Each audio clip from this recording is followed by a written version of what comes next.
Allez.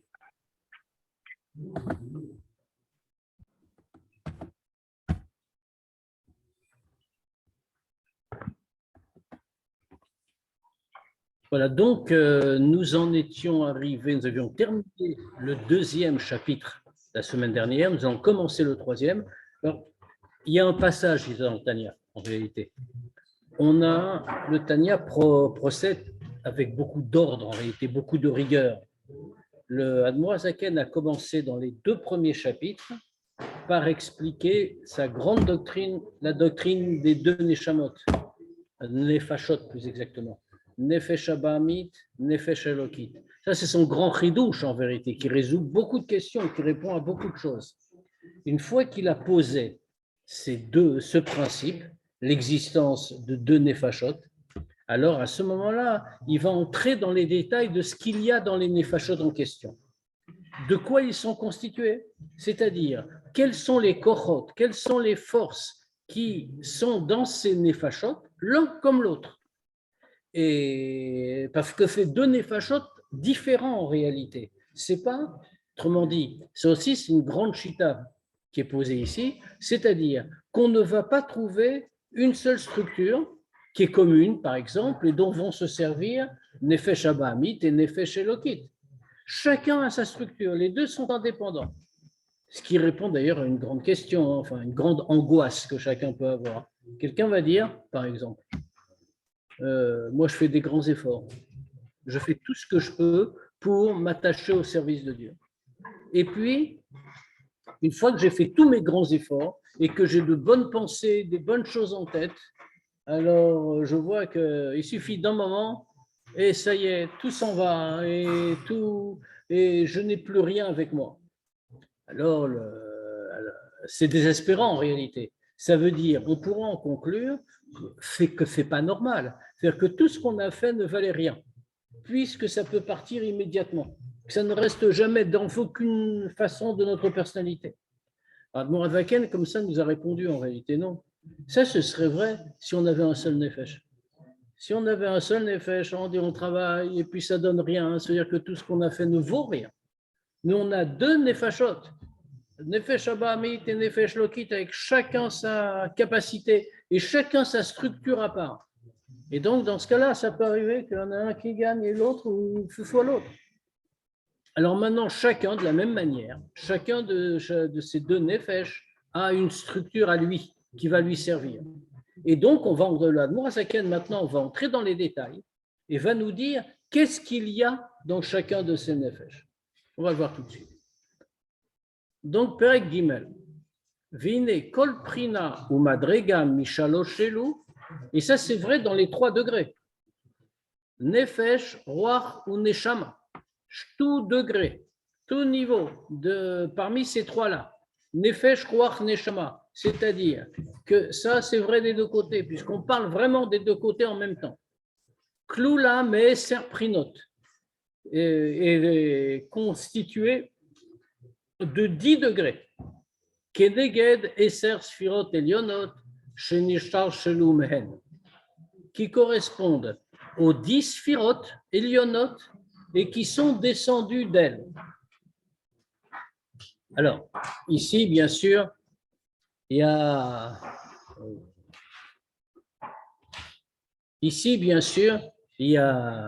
a plusieurs choses qu'il faut relever. On a d'abord l'idée que les 10 degrés qu'on va voir dans Nefesh, Ruach, Neshama, qu'on va retrouver dans Nefesh, Ruach, Neshama, ces 10 degrés correspondent aux 10 sphirotes. Qu'est-ce que ça veut dire? Alors d'abord, qu'est-ce que c'est les sphirotes? On va définir comme ça en 3 secondes, mais au moins qu'on ait un point de repère. Quand Dieu a créé le monde, il a pris 10 de ses attributs. Et au travers de ces attributs, et à partir de ces attributs, plus exactement, il a tout fait découler. Il a créé l'ensemble de la création. Ces 10 attributs, c'est ce qu'on a appelé des sphirotes. Alors, les sphirotes, ça veut dire, il y en a 10. Pourquoi? Quels sont les 10? On va les voir un peu plus loin. Il y a les 3 premières, Chochma, Bina, Da'at, puis ensuite, qui sont des attributs, comme on voit, Chochma, Bina, Da'at, les trois sphirotes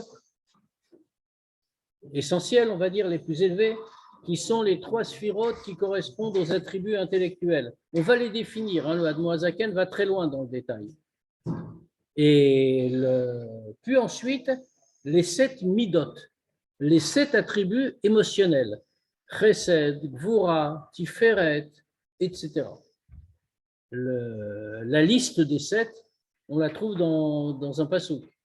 Lecha Hashem Agdula, va Gvura, va Tiferet, va Netzach, etc. Où on cite les 7 surot, en terminant par Malchut, comme ça se termine par Ve'amem Lacha. C'est la même chose que Malchut.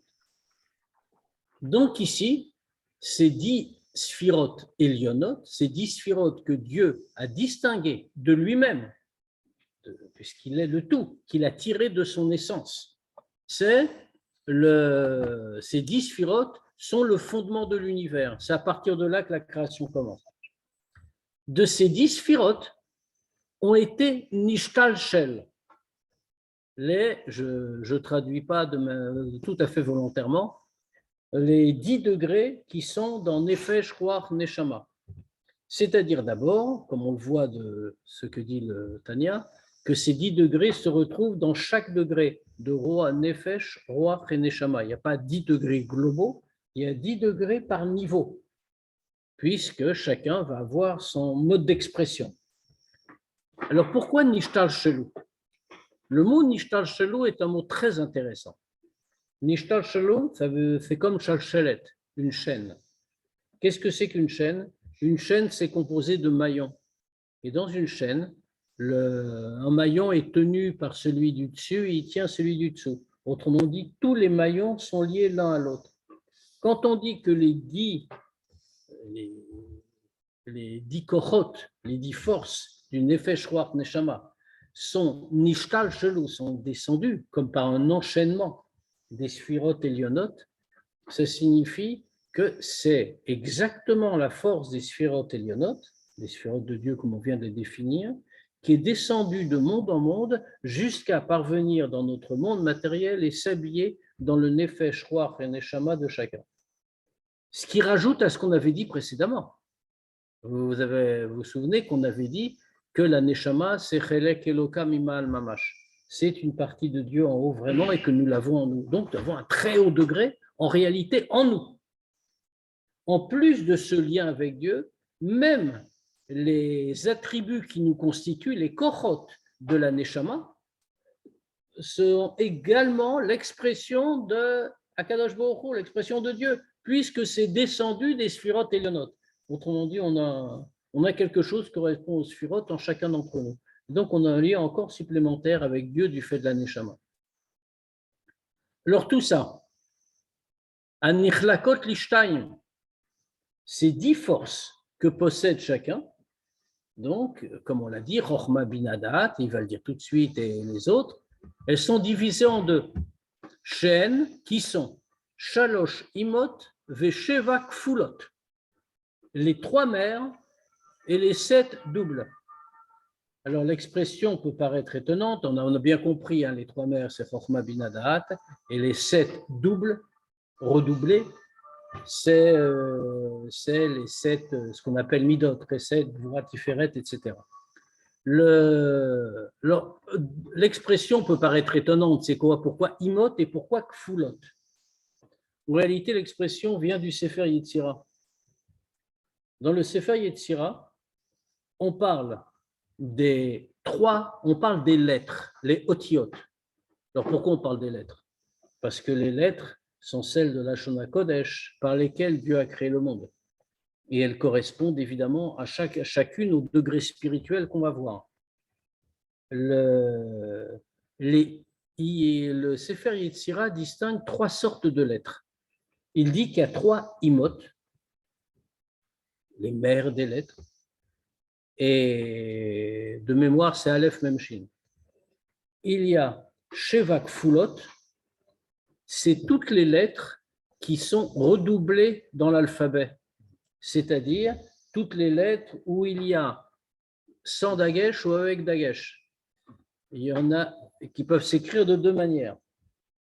C'est vrai que chez nous, on fait peu la différence, mais à part le TAV. Mais oui, on dit, non, on dit Tov et Sov. Mais dans d'autres façons, dans d'autres avarot, dans des communautés sfarades, on fait une différence très nette quand il y a un dagash. Aussi, on fait une différence entre bet et vet, par exemple, entre kaf et chaf. Mais il y a d'autres où nous, on ne fait pas du tout de différence, mais dans d'autres communautés, on en fait. En tout cas, ça, c'est les Shevak Foulot, qui représentent dans les lettres. Et les autres lettres, qui sont ni imot ni kfulot, le Sefer Yetzira parle des otiot pshutot. C'est-à-dire simples lettres, les autres, toutes les autres. Alors ici, dans le Tanya, l'Admour Azaken reprend uniquement imot et kfulot, et il ne parle pas des pshutot qui n'ont pas d'application sur. Enfin, n'oublions pas que le Tanya n'est pas une encyclopédie de la mystique juive, je veux dire, il ne vient pas nous expliquer des choses. Il vient nous dire ce qui est utile pour le service de Dieu, parce que tout ça doit nous servir. Il faut qu'on comprenne, parce qu'ensuite on va déboucher sur comment on a l'amour et la crainte de Dieu avec tout ça. Donc ici, on a dans les forces en question, dans les attributs que nous avons, on a 3 mers et 7 kfulot. Alors il explique tout de suite, Pirouche, Chochma, Bina, Vadat. Les 3 imot, les 3 mers donc, c'est Chochma, Bina et Dat, que nous allons expliquer. Le Admour Azaken va expliquer ce qu'est Chochma, ce qu'est Bina et un peu plus loin ce qu'est Dat. On peut le dire dès à présent, mais il va le redire très clairement. On les appelle imot, on les appelle mers, parce que c'est elles, Chochma, Bina et Dat, qui donnent naissance à toutes les midot, à tous les attributs émotionnels. Et une mida, une émotion qui ne naît pas d'une démarche Chochma Bina Dat n'est pas une vraie émotion, c'est une blague. Autrement dit, on a l'exemple dans la vie quotidienne. On rencontre parfois un juif, par exemple, qui nous dit, moi, mais oui, j'aime Dieu. Et il le dit sincèrement, je veux dire, ce n'est pas un hypocrite, il le dit sincèrement. Et pourtant, on voit que Chav Shalom ne respecte pas les mitzvot. Ce qui est incompréhensible. Comment quelqu'un qui dit sincèrement, j'aime Dieu ou j'ai la crainte de Dieu, autrement dit, il est en train d'invoquer 2 midot. J'aime Dieu, ça veut dire j'ai Ava, Chesed. J'ai la crainte de Dieu, ça veut dire j'ai la Ira, Kvoa. Comment quelqu'un qui ressent des émotions sincères, comment quelqu'un comme ça peut-il ne pas mettre en pratique? Parce que ces émotions-là, parce que ces émotions-là ne sont pas des vraies émotions. Ce ne sont pas de vraies émotions parce qu'elles n'ont pas été produites par la réflexion préalable. Le seul processus qui permet de faire naître l'émotion et une vraie émotion, c'est la réflexion, la méditation. Sans réflexion ni méditation, il n'y a pas d'émotion réelle. Et d'ailleurs, le Admour Azaken va employer un mot très dur un peu plus loin dans le chapitre pour le dire.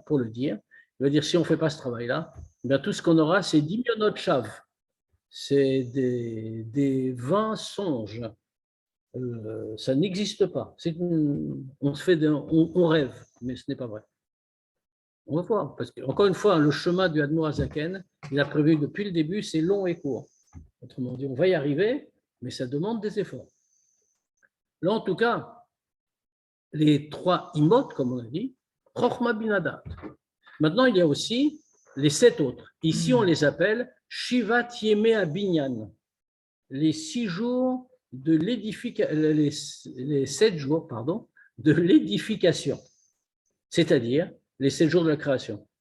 Puisqu'on sait, c'est pour ça qu'on parle d'édification de l'univers, puisqu'on sait que chacun des jours de la semaine correspond à une mida. Chesed, Gvura, Tiferet, etc. D'ailleurs, on voit très bien comment Dieu fait dans la création. Par exemple, le début de la création est un acte de chesed. Personne ne mérite rien. Dieu donne la création gratuitement. C'est le premier jour. Chesed. Le deuxième jour, Dieu sépare les eaux d'en haut des eaux d'en bas. Cette idée de séparation est une idée de retirer, etc., de rigueur, c'est une idée de Gvoura.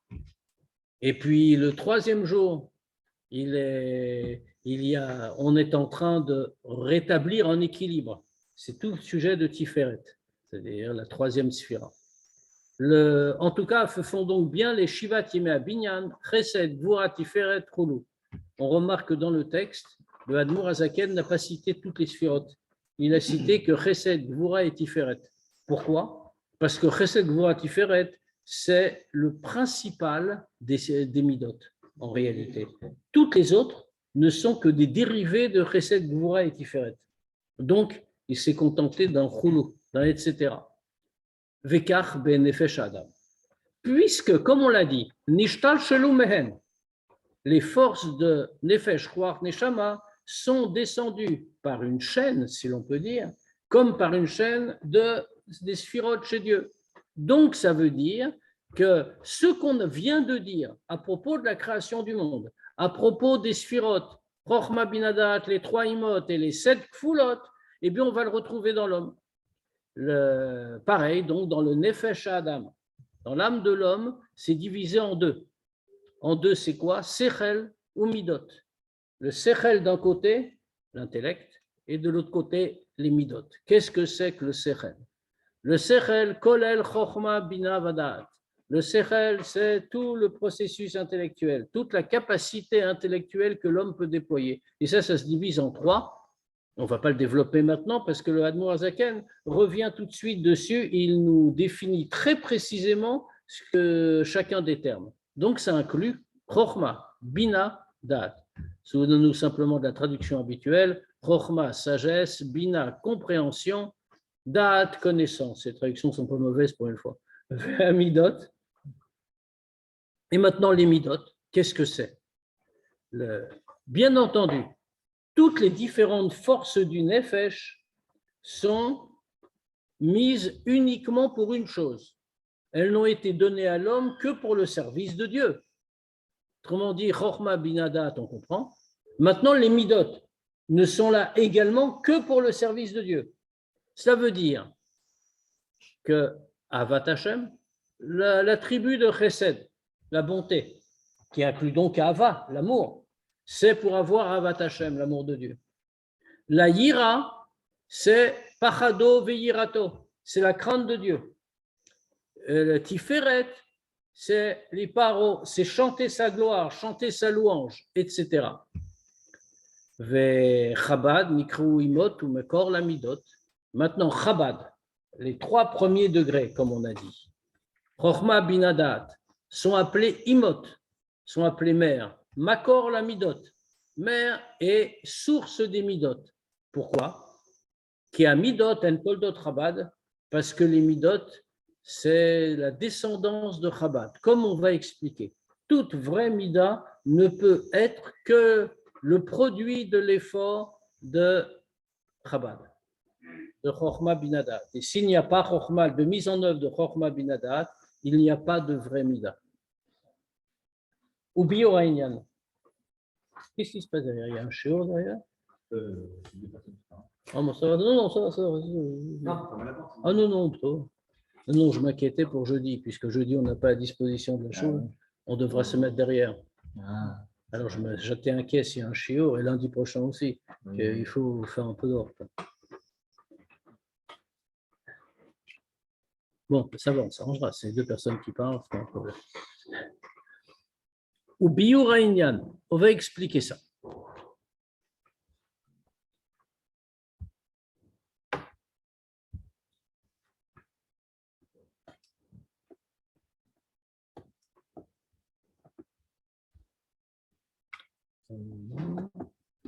Je n'arrive pas à faire descendre mon écran, je ne sais pas ce qui se passe là.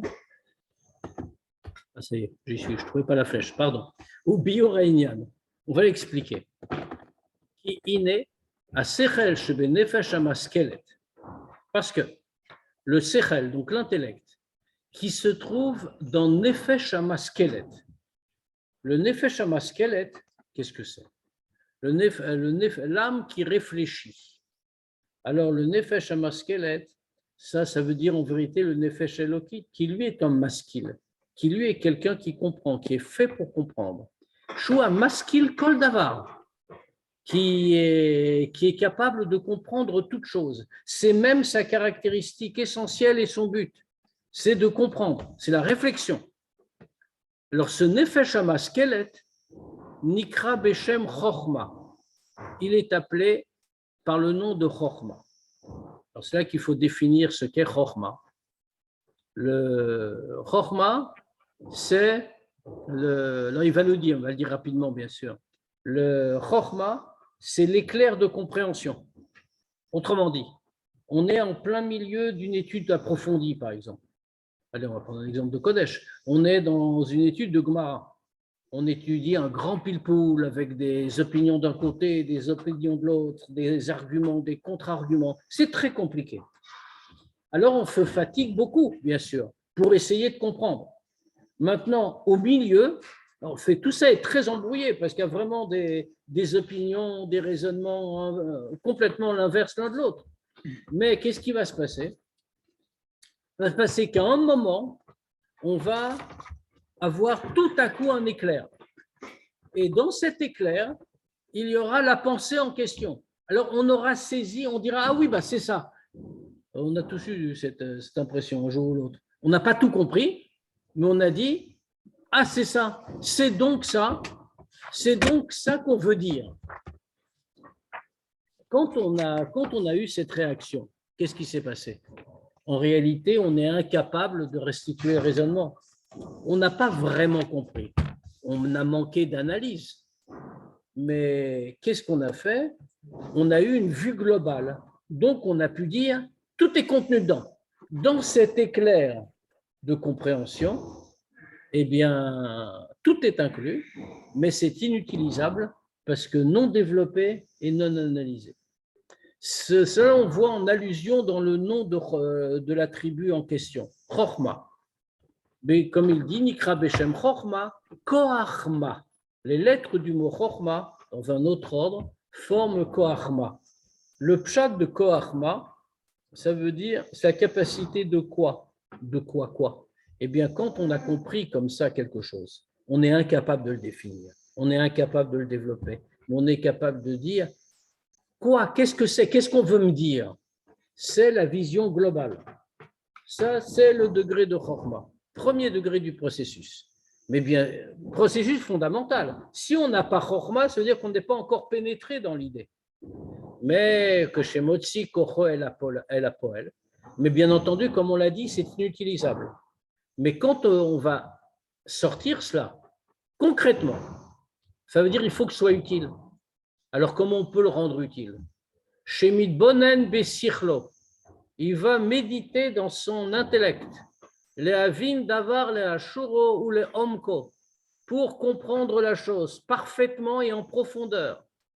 Mito Reise Davar Chochma Amuskal Besichlo, à partir d'une certaine chose qu'il a inclus déjà dans son intellect. Il a déjà fait le travail de préparation. Alors, Nikra Bina, ça c'est appelé Bina. Donc, si on voulait dire, c'est pour ça que je disais que la traduction n'était pas mauvaise, Chochma, sagesse, l'éclair de compréhension, Bina, la compréhension elle-même. Pourquoi? Parce que la compréhension suppose l'analyse. Si on n'a pas analysé, ça ne veut pas dire qu'on n'a pas compris globalement, mais on n'a pas fait en sorte que ce soit développé et donc on n'a pas analysé, on n'a pas réfléchi. Ça veut dire que ça reste compris au niveau théorique et ça ne l'est absolument pas au niveau concret. Et d'ailleurs, c'est ce que nous a dit l'Admo Azaken, il dit il faut être motsi kocho el apoel, il faut concrétiser, sinon l'idée comprise n'a aucun intérêt. Le vehen hen avaim. Et ça, c'est ce qu'on appelle le père et la mère. Alors vous remarquez qu'on ne parle pas de da'at ici, mais c'est encore une autre étape. Et da'at, on va en parler plus loin, parce que ça c'est déjà une acquisition différente. Donc à la fin du chapitre 3, l'Admo Azaken va développer l'idée de da'at. Vehen hem avaim. Et ça donc c'est le père et la mère. Et qu'est-ce que font le père et la mère? Eh bien, comme tout père et mère, Amolidot, Avat Hashem, Veirato ou Pachado. Et on voit, ils vont engendrer l'amour de Dieu, la crainte et la crainte de Dieu. L'amour et la crainte, comme on dit, les deux premières midotes fondamentales, Chesed et Gvura, qui, dans le Nefesh, encore une fois, on n'est plus dans les Sphirot Elionot, dans le Nefesh, ça doit servir pour le service de Dieu, autrement dit, crainte et amour de Dieu. Qu'est-ce qu'on a dit ici? Vous avez remarqué que Av et M représentent Chochma et Bina. Et ça correspond tout à fait en réalité. Comment se passe la conception d'un enfant? Le père donne une goutte où tout est inclus, mais rien n'est développé. C'est à la mère qu'il appartient de tout prendre et de tout développer pour ensuite qu'il y ait un enfant en bonne santé et complet. Eh bien, c'est la même chose ici. Chochma, c'est la goutte, tout y est. D'une certaine manière, ça ne sert à rien. Jusqu'à ce que Bina intervienne et développe tout ce que Chochma a acquis et a donné.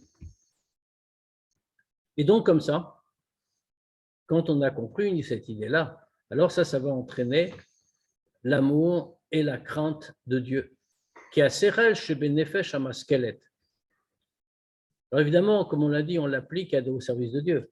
Il ne s'agit pas de nous dire qu'on va comprendre un problème de maths. C'est du service de Dieu qu'il s'agit. Or, le service de Dieu, ça signifie qu'il faut réfléchir, il faut méditer. Et on va le voir tout de suite. Pourquoi? Parce que le Sechel, qui est dans le Nefesh Amaskelet, donc on a dit Nefesh Amaskelet, on comprend l'âme qui réfléchit, c'est-à-dire le Nefesh Lokit, l'âme divine. C'est là qu'est le lieu de la réflexion. Nefesh Abamit, il ne réfléchit pas. Nefesh Abamit, comme son nom l'indique, c'est un animal. Il n'a que des pulsions, que des émotions. Il n'a pas d'intellect. Et c'est pour ça qu'on peut le vaincre d'ailleurs. Même ça ne veut pas dire qu'il est stupide. Enfin, il a sa forme d'intelligence, il va séduire l'homme. Mais ce n'est pas une intelligence qui est le produit d'une méditation. C'est vraiment une émotion. Une envie, ce n'est pas une méditation. Est-ce qu'on peut dire que même de Campagna, un exemple on peut avoir Chokmah sans avoir Bina, alors que aimer et craindre, ça doit l'ensemble. Est-ce qu'on peut on peut avoir Chokmah sans avoir Bina, mais ça veut dire qu'on n'a rien fait de Chokmah. De donner dans Bina et même d'aller jusqu'à Da'at. On va voir ensuite Da'at. Si on n'a pas Da'at, on va comprendre que même si on est un très grand Amit Racham, par exemple, et vraiment un grand Amit Racham, on a tout compris, on a tout analysé, c'est parfait. Mais on va le dire plus loin, on n'a pas Da'at, ça n'a servi à rien. Or, la compréhension, ce n'est pas la compréhension pour comprendre. Ça va servir à quelque chose. Exactement. Pourquoi? Parce que le Sechel, comme on a dit, qui est dans le Nefesh Amaskelet, qui est chez Midbonen ou Ma'amik Me'od. Il faut comprendre qu'ici, dans ces quelques lignes qu'on va dire, on est en train de définir comment le Admour Hazaken voit comment on doit se comporter, notamment comment on doit prier. Et qu'est-ce qu'on doit faire pour prier? Keshemit Bonen ou Ma'amik Me'od. Quand il va méditer et s'approfondir, Me'od, beaucoup, même énormément d'ailleurs, Bigdula Tavaye, dans la grandeur de Dieu, Hechumemale Kol Almin, Vesovev Kol Almin, Vekula Kame Kelachashiv. Quand ça veut dire, le juif, avant de prier, notamment le matin. Alors, on sait très bien que chez les chassidim, on a l'habitude qu'avant de prier le matin, on va étudier. Mais on ne parle même pas de ça ici. D'abord parce que ça, c'est une évidence. Étudier le matin, c'est évidemment une excellente chose. Mais on peut étudier, puis après on dit, ça y est, j'ai fini ma marre, ou j'ai fini la sikha, ou j'ai fini telle ou telle chose, et après maintenant j'ai prié. On n'a rien fait de son étude. Ça veut dire que toute l'étude qu'on a faite n'a été qu'une pure étude intellectuelle et ne va rien changer. Or, pourquoi on étudie avant la tfila? Étudier, bien sûr, c'est toujours bien à n'importe quel moment, etc., etc. Il n'y a pas de question là-dessus. Mais pourquoi est-ce qu'on étudie avant la tfila? C'est pour faire vivre la tfila. Autrement dit, le matin, la première chose, c'est la tfila, ce n'est pas l'étude. Si on étudie avant, c'est parce que la tfila doit être vivante. Or, comment on fait pour faire vivre la tefila? Il est en train de nous le dire ici. Quand on médite et qu'on s'approfondit énormément dans la grandeur de Dieu, ça veut dire qu'en dehors de l'étude classique, il faut réfléchir, il faut méditer. Avant de prier, et on sait très bien que chez les Chassidim, c'est toujours comme ça. Enfin, c'était. La tefila pouvait être très longue. Alors, bien sûr, aujourd'hui, on n'a pas les mêmes temps, on ne vit pas au même rythme. Pas non plus raconter des histoires, on ne va pas. Enfin, moi, vraiment, il faut se lever très tôt. on va étudier, on va réfléchir comme ça 1 heure avant de prier. Aujourd'hui, d'abord, intellectuellement, je ne sais même pas si on en est encore capable, à quelques exceptions près, mais en dehors de ça, le monde a changé. On ne vit pas de la même manière. Mais réfléchir un peu, on peut. On peut réfléchir 1/4 d'heure, réfléchir 10 minutes, quelqu'un va réfléchir 20 minutes. Mais c'est dans cet ordre d'idées-là, à quoi est-ce qu'on va réfléchir? À la grandeur de Dieu. Alors, vous voyez ce que dit la Noazaken, c'est intéressant. Il cite 3 points. Dans quoi on doit réfléchir. Et il cite des points précis en plus. Il dit comment il remplit le monde, Vesovev kolalmin, comment il entoure le monde, on va se revenir sur ces notions bien sûr, Vekula kame kelachashiv, et devant lui tout est comme inexistant. Pourquoi ces 3 points? Mais parce que c'est les 3 points de la méditation, ça. Dieu, comment on le voit? La première chose qu'on voit, c'est qu'il remplit le monde. La preuve, c'est qu'on est vivant et que le monde existe. Quand on se réveille le matin, on arrive à la Shul, on étudie, on médite et on dit bah oui. C'est le premier degré de la divinité. Dieu remplit le monde et le fait exister à chaque instant. Mais alors on s'approfondit, on dit oui, mais Dieu ne fait pas que remplir le monde. Il est aussi Sovev Kolalmin. Il entoure le monde. Alors bien entendu, quand on dit il entoure le monde, il ne faut pas le prendre au sens strict. Dieu n'entoure rien du tout. Il n'est pas limité à, je sais pas, c'est pas une lumière qui entoure la planète. C'est pas de ça qu'on parle. Simplement, il y a, ce qu'on veut dire, c'est que il y a un degré de Dieu qui s'habille à l'intérieur du monde, qu'on appelle Memale Kolalmin, pour dire de manière figurée qu'il le remplit. Il se met dans les limites du monde pour le faire vivre. Il y a un degré de la divinité qui est Sovev Kolalmin. On dit Sovev pour dire qu'il ne s'est pas contracté pour faire vivre le monde en s'y revêtant, mais qu'il est au-delà du monde, plus haut que le monde, sans limite. C'est un degré plus haut de la divinité. Alors on réfléchit d'abord qu'il est Mémalé, puis après on dit mais non, Dieu n'est pas que Mémalé. Dieu dépasse les limites du monde. Il est aussi sauveur. Et puis après on réfléchit encore et on dit Vekulakame kelachashiv. C'est le 3e terme. Quand on dit que Dieu est sauveur, qu'il entoure, comme on a expliqué, eh bien, on le limite aussi d'une certaine manière. Ah bon, il ne fait qu'entourer le monde. Ça veut dire que c'est une autre manière de dire qu'il est limité à sa propre création, puisqu'il entoure cette création. Donc, on médite encore et on dit non, pas du tout. Devant lui, rien n'existe. C'est le plus haut degré de la divinité. Mais pour parvenir à ça, il faut vraiment méditer longuement. Alors, dans ce cas-là, quand on prend conscience, comme il a dit ici, de Gdoulat Havai, quand on prend conscience de la grandeur de Dieu dans tous ses termes, Nolda venitorera mida tirat aromemut bemucho umar shafto. Alors à ce moment-là, va naître et se réveiller un sentiment en nous. Yirat aromemut, la crainte de sa grandeur, de sa hauteur, son élévation, je crois que on peut traduire. Bemucho umar shafto, dans son cerveau et dans sa pensée. Yirat aromemut, c'est aussi une idée précise. Le Yirat Aromemut, il y a plusieurs degrés de Yira, il y a plusieurs degrés de crainte. Si on commence par la plus basse, qui est déjà pas mal, hein, on dira Yirat Haonesh, la crainte de la punition. Je vais respecter la volonté de Dieu parce que sinon, j'ai peur du coup de bâton qui va me tomber sur la tête. Alors, en vérité, c'est un degré très bas dans le service de Dieu. Il faut se rassurer que nous n'avons pas, parce que sinon, on ne ferait jamais aucune faute. Si on avait juste Yirat Haonesh. Mais c'est quand même un degré très bas. Pourquoi? Parce que quand on accomplit la volonté de Dieu par crainte de la punition, ce n'est pas Dieu qu'on craint. On craint pour sa propre bonne santé. On se dit, oh là là, si je ne fais pas ça, je vais avoir des problèmes. Donc le principal ici, ce n'est pas Dieu, c'est soi-même. Donc c'est effectivement un degré très bas. Mais c'est pas mal du tout. Parce que si on a vraiment, comme on a dit, Hirata Onesh, alors dans ce cas, la crainte de la punition, dans ce cas, on arrêtera de faire une avérote, quelle qu'elle soit. Et un degré plus haut, Hiratraite, la crainte de la faute. C'est pas pareil. La crainte de la punition, c'est j'ai peur pour moi. La crainte de la faute, c'est j'ai peur de commettre une faute. Ce qui n'est pas pareil. Autrement dit, je commence à craindre un peu plus Dieu. C'est Dieu que j'ai mis comme point de référence, c'est pas moi. Mais le plus haut degré, c'est Yirat Haromemut.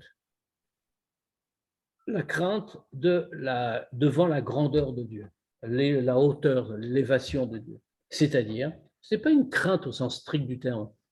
En réalité, comment est-ce que je peux enfreindre la volonté de Dieu, sachant sa grandeur? J'en suis conscient.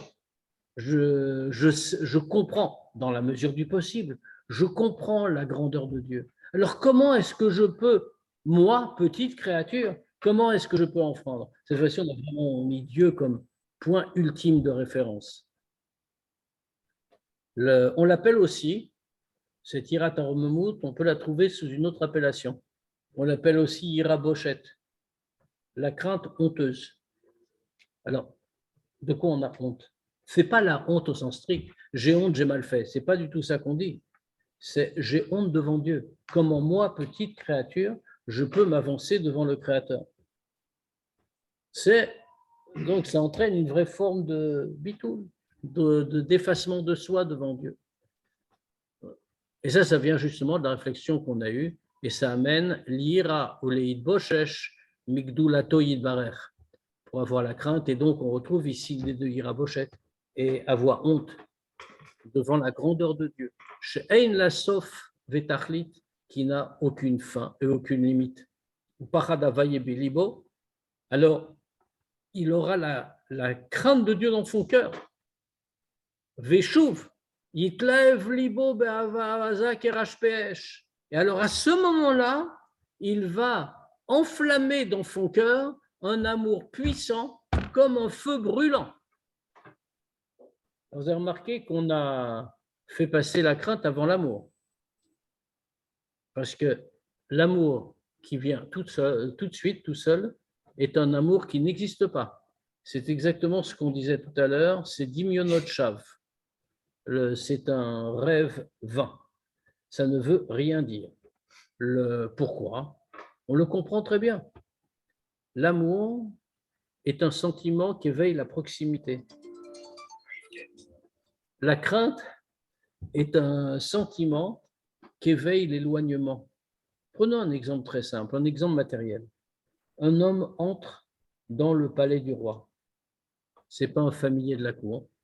C'est la première fois qu'il voit le roi. Il le voit de loin. Il n'ose même pas s'en approcher. Ce qui le pétrifie, c'est la crainte du roi, rien d'autre. Maintenant, il va monter de niveau petit à petit. Il va s'habituer à venir à la cour du roi, peut-être même qu'il va devenir un des proches du roi. Et donc, quand il va être proche du roi, il va s'approcher constamment. Il n'aura plus peur de lui. Il sera habitué au roi.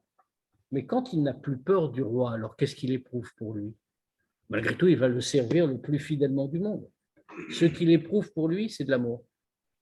Mais c'est pareil. L'amour ne peut venir qu'à la suite de la crainte. La crainte est un sentiment qui éloigne ou qui traduit l'éloignement au bon sens du terme. Hein. C'est un éloignement de respect. Prenons pas l'exemple du roi. Je suis devant un tzaddik. Je vais m'éloigner, je ne vais pas trop m'approcher, je vais le garder loin de moi. Pourquoi? Parce que je ne me sens pas au niveau d'être proche de lui. Mais petit à petit, ma crainte va faire que je vais me liquéfier d'une certaine manière. Et donc, je vais petit à petit être capable de m'approcher de lui. Et ce que je vais ressentir, c'est plus la crainte parce que je verrai sa bonté. Et donc, ce que je vais ressentir pour lui, c'est de l'amour. mais il faut en passer dans cet ordre-là. Et donc, c'est pour ça que d'abord, il a retiré ce qui gênait en réalité en lui. Il a la crainte de Dieu dans son cœur. Alors, à ce moment-là, il s'enflamme, son cœur s'enflamme avec un amour très puissant, comme un feu brûlant. Et on voit que la flamme, Bechashika, Bechafitsa, avec une volonté, avec un désir, Vechuka, et un appétit, Venefesh Shokeka, et une âme qui est désireuse et qui a soif, les Gdula Tainso Baruchu, pour la grandeur et l'infini de Dieu. Mais ça, bien sûr, pourquoi? Parce qu'il a éteint l'obstacle de son corps d'une certaine manière, à tel point qu'il a retiré l'obstacle de son corps matériel, qui est en train de gêner ce sentiment-là avec Dieu, puisque lui se ressent comme existant. Il veut aussi exister. C'est cette épaisseur-là qui le gêne.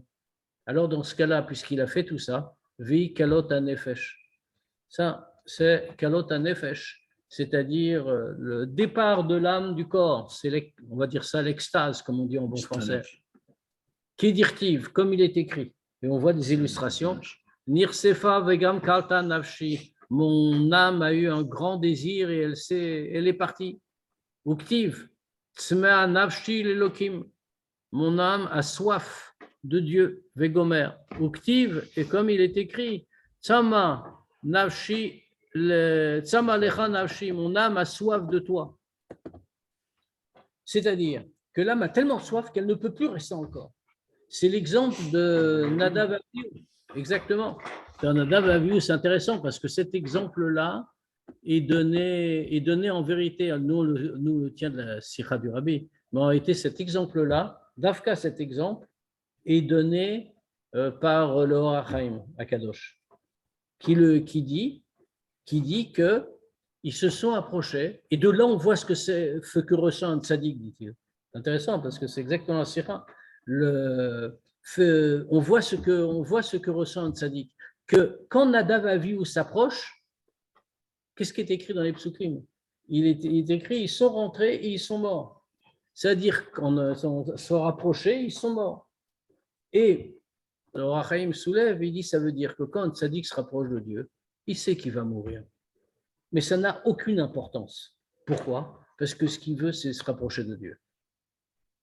Et voilà, maintenant, par ça, on complète. Et même le Rachaim, il laisse entendre ça d'ailleurs, que c'est une erreur parce qu'il faut rester dans le monde, etc., etc. Mais sur le fond, la démarche est exactement celle-là. Il faut s'arrêter juste en partie. Et Manger le bagel. Voilà, il faut manger le bagel, exactement. Chauve. Chauve. Chauve, ouais, manger le bagel. Ouais, d'accord. Il faut qu'il chauffe. Alors, on n'a pas de mal à faire chauve, hein, en vérité. Ouais, le problème, c'est Ratso qui est. Enfin, dans notre cas à nous, c'est Ratso le problème. Chauve à l'envers, ça fait bouche. Pochette. Bouche. Ça, c'est pas écrit, mais c'est pas très grave. Et d'une manière, il y a beaucoup de choses qu'on dit dans Chassidut, mais qui sont l'idée, par exemple, de Hedonut, dont on a parlé, l'idée de méditer avant la tfila. En vérité, on la trouve dans Rambam. Rambam le dit, dans les Ilchot Tshuva, dans les Ilchot Tfila, qu'avant de prier, si on veut vraiment prier, il faut d'abord réfléchir. Il le dit comme ça, hein, il faut être mitbonen. On dirait que c'est un Lubavitch qui parle. Et en tout cas,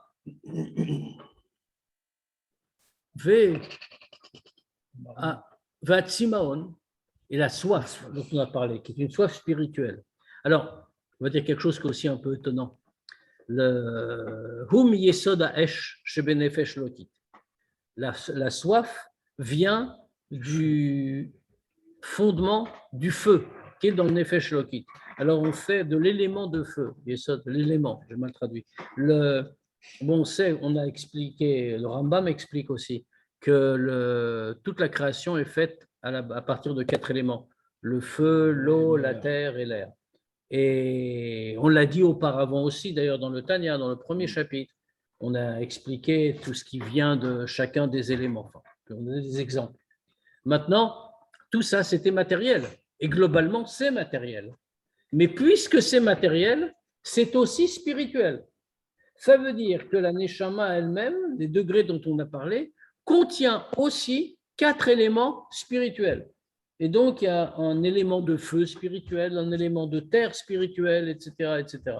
Il y en a un pour le Nefesh Elokit, il y en a pour le Nefesh Abahamit. Ils ont chacun leurs éléments. Par exemple, ici, on nous dit le Tsimaon, la soif pour Dieu, qu'on vient de décrire, ça vient de Yesod HaEsh Benefesh Elokit. Ça vient du Yesod HaEsh, de l'élément de feu qu'il y a dans le Nefesh Elokit. Maintenant, dans l'âme divine aussi, dans l'âme animale, pardon, dans le Nefesh Abahamit, il y en a un autre, mais seulement l'élément de feu là-bas, c'est ça qui sera la source des ta'avot, de tous les désirs matériels qui va pousser l'homme à toujours les rechercher. Ils ne sont pas spirituels chez nous? Si, mais c'est spirituel, ce koach hata'ava.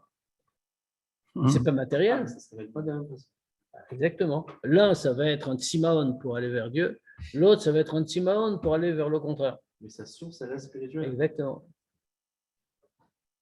Ukmo shekadvu ativim, et comme les scientifiques ont dit, vechen ou be'etzraim, et c'est pareil dans Etzraim, chez Yesod ha'esh ou belev, que l'élément de feu est dans le cœur, ou mekor hamayim va'alichut me'amoach, alors que la source de l'eau et de l'humidité, c'est dans le cerveau. Et c'est pour ça qu'on explique toujours que le cerveau est un organe froid. Il réfléchit. La réflexion est un processus froid. On n'est pas enflammé quand on réfléchit. On comprend. C'est le cœur qui est chaud. Il faut diriger comme il faut. Et à l'époque de Admor Zaken, effectivement, les médecins, les scientifiques du temps expliquaient que c'est comme ça que ça se passe et que le corps fonctionne comme ça. Comme c'est marqué dans l'Etzraim, chez Prinat Chochma, que ça c'est le degré de Chochma, chez Nikra Maim, chez Benefesh Elokit, qui est appelé l'eau qui est dans le Nefesh Elokit. Veshar Amidot Kulan, Hen Anfa Yira Va'ava Vetoldoten, Moshilber Makomacher, et toutes les autres midot dont on ne va pas parler ici, elles sont les dérivés de Yira et de Hava et leurs descendants, comme c'est expliqué dans d'autres endroits, dans des Mamarim, d'ailleurs du Admor Hazaken également. On va s'arrêter là pour ce soir. On parlera de date Bezrat Hashem lundi prochain. Mais on peut répondre bien sûr à des questions s'il y en a. Concrètement, ça paraît en quelques lignes tout simple, le fait de s'attacher à Dieu, alors que c'est toute une vie. Bah exactement. C'est très simple. simple. Mais non. C'est quelques lignes. Ils disent que bon, il faut méditer et Rabbi Shnerzman, il donne la garantie. Bah oui, mais seulement ça veut dire, d'abord il faut méditer. Et méditer, c'est compliqué. Quand on dit méditer, c'est pas. Je répète pas un mantra, quoi. Il n'y a pas de recette. Il faut méditer, s'approfondir jusqu'à ressentir la grandeur de Dieu. Maintenant, vous avez remarqué qu'ici, on a parlé, je ne l'ai pas relevé au passage, mais on a parlé du degré de Yirat HaRomanut, la crainte devant la grandeur. Et on avait dit que c'est le plus haut degré. L'Admor Hazaken, il parle pour ceux qui veulent s'engager dans le chemin. Il aurait pu commencer par le plus bas degré, par le premier, qui est déjà pas mal. Or, on voit qu'il n'a pas fait ça. Il a commencé par le plus haut. Pourquoi par le plus haut? Parce qu'il parle justement à ces degrés où on doit arriver. Il est en train de nous dire, c'est ouvert à tous. Nous avons en nous une part de l'essence de Dieu et nous avons un lien constant avec Dieu puisque toutes les capacités de notre nefesh viennent directement des Sphirot Elionot. Donc, rien ne nous manque en réalité. Tout ce qui nous manque, c'est l'effort. Alors, c'est très compliqué. Enfin, tu sais, c'est très simple.